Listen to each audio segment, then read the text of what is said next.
En aquel tiempo fue Jesús con sus discípulos a Judea, se quedó allí con ellos y bautizaba. También Juan estaba bautizando en Enón, cerca de Salín, porque había allí agua abundante. La gente acudía y se bautizaba. A Juan todavía no le habían metido en la cárcel. Se originó entonces una discusión entre un judío y los discípulos de Juan acerca de la purificación. Ellos fueron a Juan y le dijeron: Rabí, el que está contigo en la otra orilla del Jordán, de quien tú has dado testimonio, ese está bautizando, y todo el mundo acude a él. Contestó Juan: nadie puede tomarse algo para sí si no se lo han dado desde el cielo. Vosotros mismos sois testigos de que yo dije: yo no soy el Mesías, sino que he sido enviado delante de él. El que tiene la esposa es el esposo. En cambio, el amigo del esposo que asiste y lo oye se alegra con la voz del esposo. Pues esta alegría mía está colmada. Él tiene que crecer y yo tengo que menguar.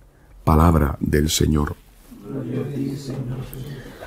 Sin duda que una de las características de San Juan es la humildad. Una humildad que le llevaba a ponerse en su lugar, es decir, en el segundo lugar después de Jesús, y a considerarse a sí mismo como el humilde siervo que iba preparando el camino, que no tenía otra cosa que hacer más que eso, y que los elogios que en esa época la gente le daba, el seguimiento de la multitud, sin embargo, él era consciente de que no eran para él, sino que eran para Dios. Creo que esta es una gran virtud a imitar. Seguramente era una virtud familiar. Su mamá, Santa Isabel, fue la que empezó la proclamación del Magnificat, ¿no? Y dijo aquella frase: ¿cómo es que viene a mí la madre de mi Señor? ¿No? Una frase de profunda humildad. La humildad de la Santísima Virgen, tía, pariente por lo menos próximo de Juan, y por supuesto la humildad de nuestro Señor, que se hizo hombre, que se encarnó en el seno de María Virgen, que nació en una cueva de ganado, siendo el Dios Todopoderoso. Humildad. Esta humildad es para nosotros algo esencial y se debe hacer de muchas maneras.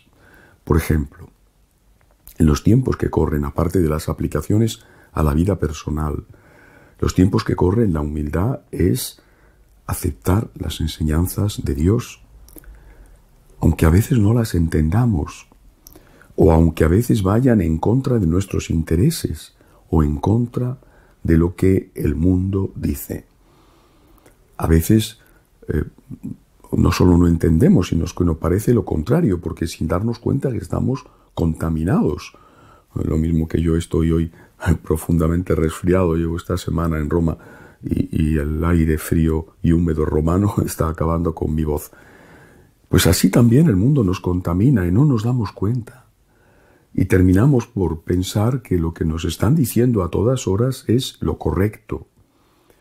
Que lo que enseña la Iglesia, o lo que enseñaba la Iglesia, lo que enseña la palabra de Dios está anticuado, que tiene que ser modernizado, adaptado a los tiempos presentes. Y entonces pensamos que no podemos someternos a unas enseñanzas desfasadas.